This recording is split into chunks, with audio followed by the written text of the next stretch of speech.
그 휴전선에서 쏘면 거의 이제 수도권까지 다 들어가는 온다는 거죠. 얘기죠. 네.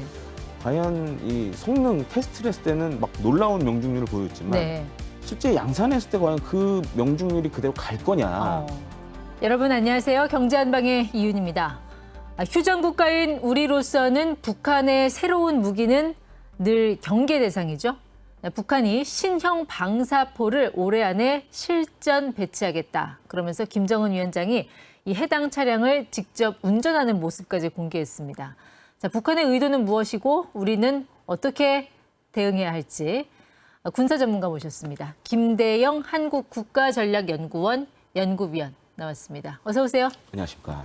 그 북한 관련 군사 전문가들한테 물어보면 예. 북한에서 갖고 있는 무기 중에 가장 골치 아픈 게 뭐냐라는 질문을 드리면 대부분 이 방사포를 많이들 이야기하시더라고요. 이게 북한 말로 하면 방사포, 우리 말로 하면 다연장 로켓이잖아요. 예. 정확히 어떤 무기예요? 아주 간단합니다. 그러니까 로켓 포탄을 쏠 수 있는 발사관을 여러 개 가진 무기라고 보시면 되고요.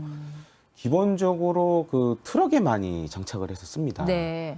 근데 북한은 특이하게도 이제 모험용 트랙터에다가 그 방사포를 매달아 가지고 네. 견인식으로 끌고 나오는 경우도 봤고. 근데 열병식 때 보니까 꽤 고기동 차량에도 많이 실어서 오던데. 그러니까 이제 트럭 같은 경우에다가 예를 들어서 이제 상황에 따라서 방탄 성능을 넣을 수도 있고 아니면 이제 좀 더 험지를 잘 달릴 수 있게 이런 그 구동 체계를 좀 더 이제 좀 높게 만들어서 수준 높게 만들어서 그래서 이제 그런 걸 보통 고기동 차량 이렇게 얘기를 많이 하는데 그것도 사실은 베이스는 사실 일반 트럭입니다. 그래서 일반 트럭을 개조해서 그렇게 만들어서 거기에 이제 발사관을 붙이는 방식이죠. 보통 구경이 우리가 240mm 방사포 얘기 많이 하잖아요. 근데 이번에 개발한 거는 신형 240mm 방사포다. 도대체 뭐가 달라진 거냐?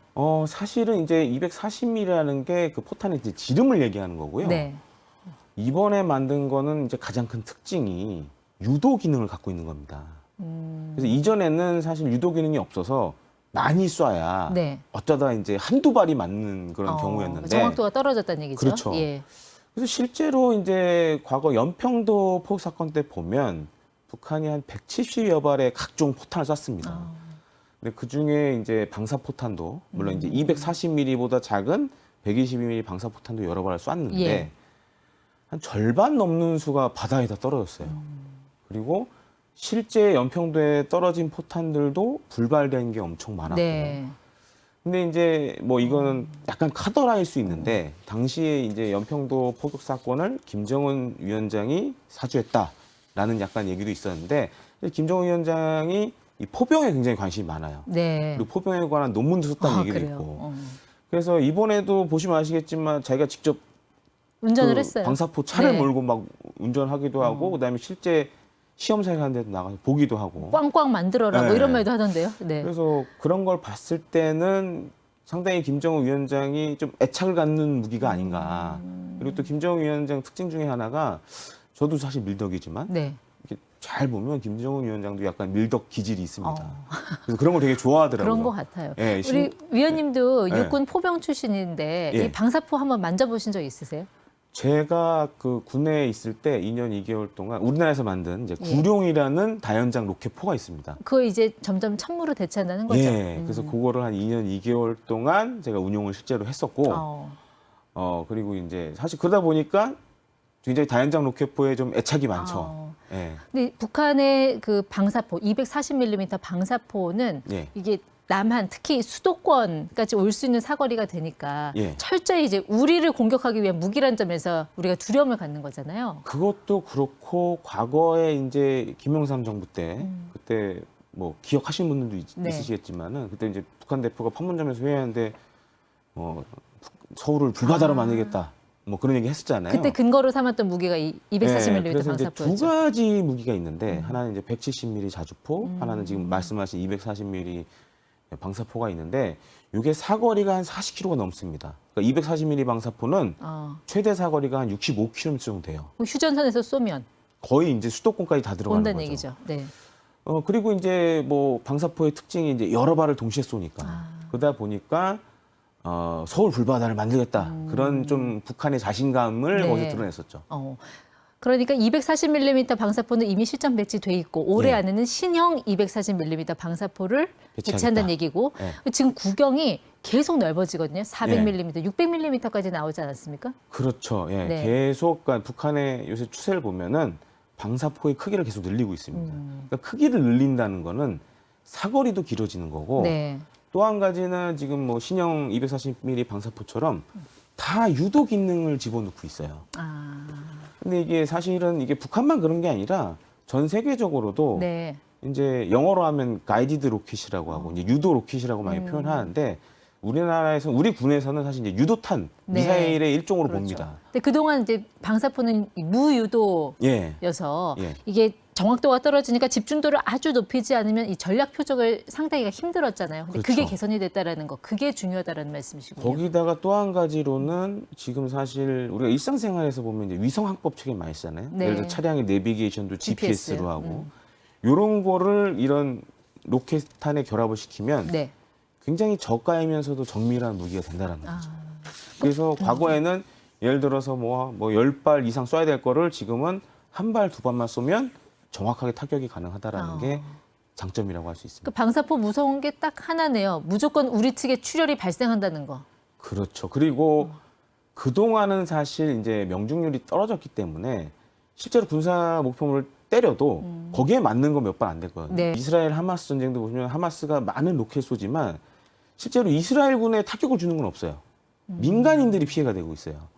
그러다 보니까는 방사포 같은 경우에는 유사시에 이제 민간인 타격이 오히려 크다라는 문제가 있죠. 그러면은 조금 전에 말씀하신 600mm 초대형 방사포 예. 같은 경우는 어디까지 날아옵니까? 계룡대 이남까지도 타격이 가능합니다. 400km 이상 사거리가 예. 된다는 얘기예요. 예.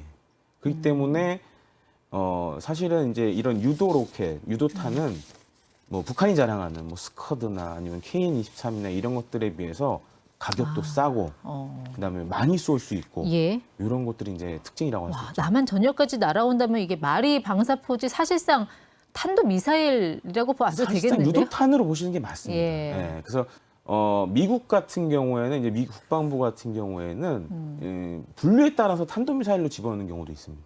속도는 사실 지금 이제 종류에 따라 좀 차이는 있지만 예를 들어 뭐 400mm나 600mm 같은 경우는 마하 뭐 5 이상 되는 걸로 알려져 있는데 그래요?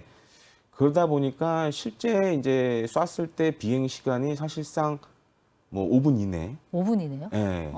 그 최강 전투기죠. 그 F-22 같은 경우 오산에서 이륙하면 평양까지 한 7분 안에 오는데. 그러니까 그게 이제 그 최고 속도 마하 2로 막 이렇게 비행을 하면 7분 정도 걸린다고 하는데 근데 지금 북한이 갖고 있는 이런 초대형 방사포 같은 경우에는 뭐 마하 5가 넘기 때문에 네. 더 빠르다고 할 수 있겠죠. 그렇게 날아오는 방사포를 요격은 할 수 있습니까, 우리가? 사실 지금 우리가 요격 체계는 따로 없고 만약에 북한이 쏜다 그러면 거의 대응하는 무기 체계는 갖고 있습니다. 근데 네. 이제 이스라엘 같은 경우에는 많이들 아실 거예요. 아이언돔이라 그래가지고 그래서 보통 이제 저고도로 날아오는 그런 네. 북한의 그런 유도 로켓이나 방사포탄을 요격할 수 있는 예. 그런 것들은 이스라엘이나 뭐 다른 나라 몇 나라 갖고는 있는데 아직은 우리나라는 없습니다. 현재 개발 중에 있습니다. 그 한국형 아이언돔, 그 LAMD 말씀하시는 예, 건가요? 맞습니다. 그게 예. 저고도 요격 체계잖아요. 보통 이제 고도 10km 정도 이하에서 그런 날아오는 방사포탄을 요격하거나 아니면 네. 항공기, 어. 그다음에 요즘 또 이제 대세가 되고 있는 드론, 예. 무인기들을 요격할 수 있는 아. 그런 체계를 29년까지 이제 군에 배치하겠다. 그럼 29년까지는 우리는 날아와도 요격할 만한 체계가 마땅히 없는 거네요? 그렇죠. 그래서 사실은 좀 안타까운 일이죠, 그게. 어떤 갑론을박이 있었냐면은 과연 이게 그럼 비용대 효과가 있냐. 그러니까 최근에도 이제 보시면 아시겠지만 그러니까 이란이 이스라엘을 공습했잖아요. 네. 그때 그 이란이 쏜 드론이나 탄도미사일 막는데 하루에 몇 조 원이 날라갔어요.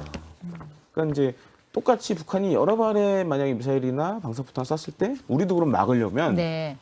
아무리 미사일이 싸다 그래도 발당 뭐 몇억 원 하거든요. 그러니까 기술의 문제라기보다 비용의 문제. 비용의 문제죠.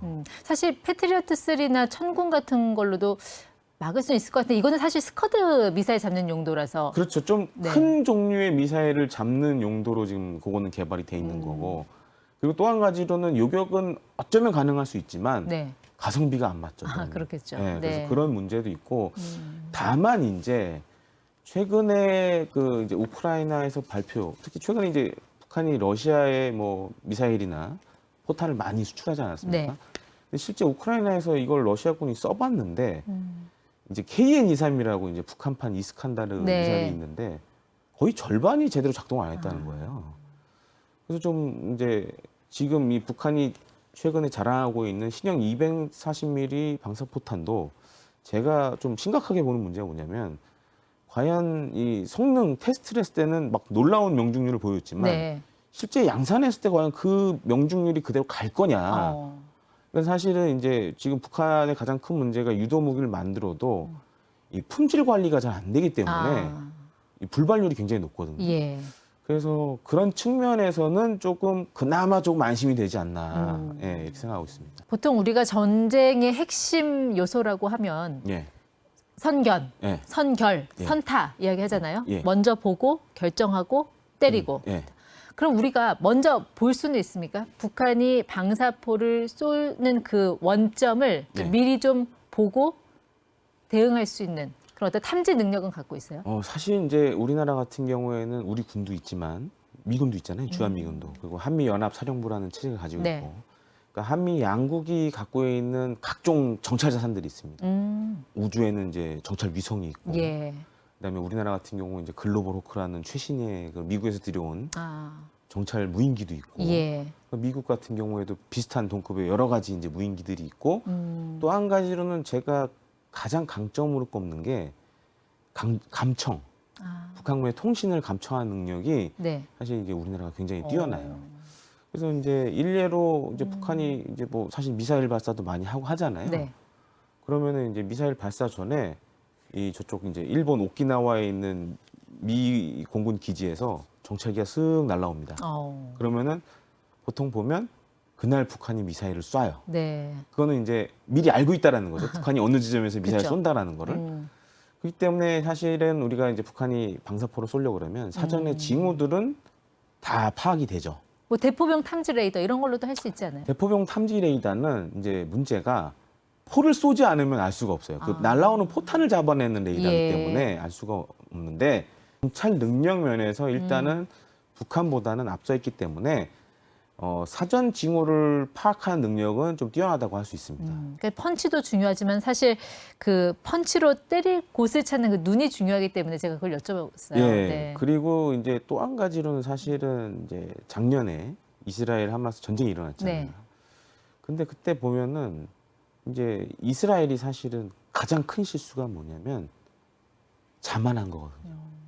그러니까 뭔가 그런 이제 주변에서 심지어 이집트에서도 네. 야 하마스가 뭔 일을 벌일 것 같다. 그랬는데 아니야. 그런 일은 없을 것 같아. 그렇게 자만하면서 사실 이 지금 2023년 이스라엘 하마스 전쟁이 일어났거든요. 그렇기 때문에 정보 획득도 중요하지만 그걸 잘 판단하는 능력도 굉장히 중요합니다. 선타. 네. 때릴 수 있는 우리 대응 체계는 갖고 있어요. 우리도 방사포, 그러니까 다연장 로켓 같은 거 네. 있잖아요. 있죠. 네. 그 사실 최근에 이제 수출도 해서 굉장히 유명해졌는데 천무. 천무라는 이제 그 다연장 로켓포를 가지고 있습니다. 우리나라. 그래서 해병대와 육군에서 현재 사용 중이고 계속 배치되고 있고 그리고 그 한때는 이제 이걸 언급 못했던 시기도 있었어요. 왜냐하면 이제 우리가 UAE하고 사우디아라비아에 수출했거든요. 네. 근데 이제 그 이들 나라가 이제 중동 나라들이다 보니까 그 이제 암묵적으로 이제 중동 엠바고라는 게 걸려 있었습니다. 근데 이게 이 중동 엠바고가 뭐냐면 이게 예를 들어서 판 나라가 공개를 하면 문제가 안 되는데 네. 그거를 우리가 얘기를 하면은 약간 좀 그 불이익을 좀 받는 부분이 있었어요. 근데 천무는 사거리가 어느 정도 돼요? 천무는 일단은 그 사용되는 로켓 포탄의 종류에 따라 좀 차이가 있는데 예. 우리나라에서 만든 이제 천무에 사용되는 이제 230mm 유도탄이 있습니다. 아, 근데 얘는 거의 사거리가 80km 정도 돼요. 두 배네요. 근데 사거리 이제 직경은 한 10mm 작죠. 네. 우리는 230mm고 북한 240mm인데 반면에 우리나라는 대신에 사거리가 좀 더 깁니다. 아, 사거리가 거기다가 두 배. 네. 또 북한은 그러니까 이제 북한이 만든 방사포들은 로켓 포탄을 쏘는 용도밖에 못 해요. 예. 근데 우리가 만든 천무는 사실 그래서 최대 미사일을 쏘면 최대 사거리가 290km까지 나갑니다. 그래서 그런 점에서 약간 차이가 있고 네. 또 한 가지로는 이제 북한의 요번에 보여준 이제 240mm 방사포 신형이라고는 하지만 다 사람이 조작을 하는 방식이에요. 수동이라는 거죠. 네, 이제 포탄만 유도탄화가 됐고, 근데 반면에 우리 천무는 다 자동화가 돼 있고, 심지어 이 탄약도 공장에서 아예 조립이 돼서 예. 이렇게 컨테이너에 실려 나옵니다. 포드화라는 게 그걸 네. 말씀하시는 거죠. 네. 그래서 그 장전이나 재장전도 굉장히 빠르고 또 한 가지로는 요즘 이제 그 미사일의 추세가 미사일도 유지 관리 보수를 해줘야 네. 되잖아요. 그래서 요즘 이제 컨테이너화를 많이 하는 이유가 이렇게 컨테이너화를 시키면 거의 10년간은 안 뜯어봐도 돼요. 그래서 보증탄이라는 개념을 많이 씁니다. 그러니까 10년 보증을 합니다. 예. 이 미사일은 수리를 안 하셔도 됩니다. 이제 그런 방식으로 많이 하는데 우리나라는 이제 대부분 다 미사일들을 그렇게 네. 만들고 있죠. 그럼 천무는 위력은 어때요? 그러니까 타격했을 때 어느 정도 면적을 초토화시킨다 이런 거 있잖아요. 보통 이제 천무가 그 이제 우리가 분산탄이라고 하죠. 자탄 이제 조그마한 폭탄들이 여러 개 흩어져서 떨어지는 네. 거. 그런 탄을 썼을 경우에는 거의 이제 축구장 3개 넓이를 와. 초토화시킬 수 있는 그런 능력을 갖고 있습니다. 근데 말씀 들어보니까 천무의 위력은 알겠는데 예. 구경이 예. 270mm? 천무는 3종류가 있습니다. 130mm가 있고 네. 230mm가 있고 예. 또 아예 더 큰 미사일이 있고 그래서 3가지 종류의 각기 다른 탄약을 쓰고 있습니다. 근데 북한만큼 아직 600mm까지 안 나온 거잖아요. 굳이 그렇게까지 할 할 필요가 없죠. 없다. 예. 혹시 구경만 놓고 보면 이게 방사포 전력에서 밀리는 게 아닌가? 그러니까 사실은 이제 양적인 측면에서는 사실 북한이 앞서요. 전 세계 이제 포병 전력을 다 찾아보니까 숫자로만 봤을 때는 북한이 1등이에요. 아, 근데 더 좀 주의 깊어야 할 게 뭐냐면 우리나라가 갖고 있는 자주포가 한 2,000문 되거든요. 네. 근데 이게 다 최신형 자주포입니다.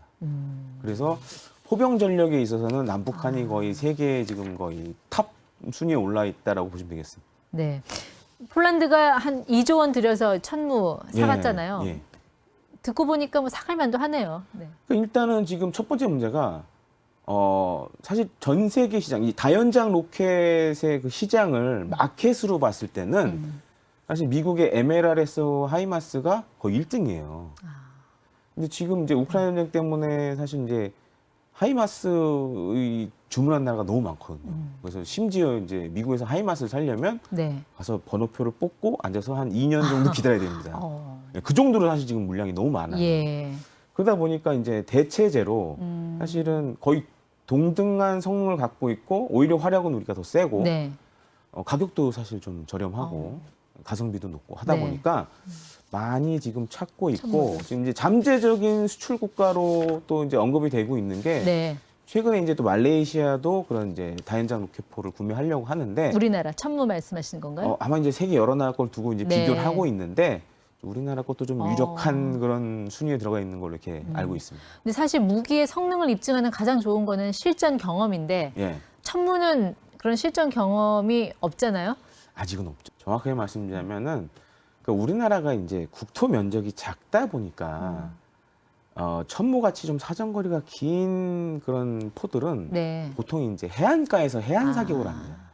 그러니까 내륙에서 사격을 하다 보면 어떤 문제가 있냐면 예를 들어 네. 사거리가 40km 이상 넘어가면 내륙에서 사격이 안 됩니다. 그래서 보통 이제 바다 쪽으로 나가서 사격을 하는데 좀 그런 문제는 있죠. MLRS는 개발할 때부터 연습탄을 사거리가 좀 줄어든 연습탄을 쓰거든요. 근데 아직 천무는 그 연습탄이 없어서 네. 내륙에서 사격하기가 좀 어렵다는 문제가 있습니다. 그러니까 요즘 수출 얘기가 자꾸 나오니까 이제 우리는 그럼 몇 대나 갖고 있냐 이게 수출도 중요하지만 자체 방어가 더 먼저 아니냐 네.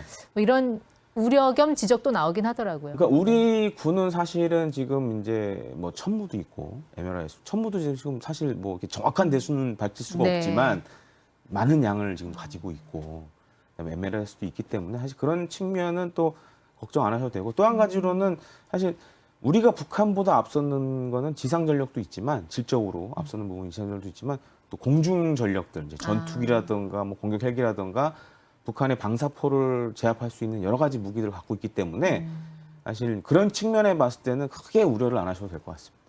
알겠습니다.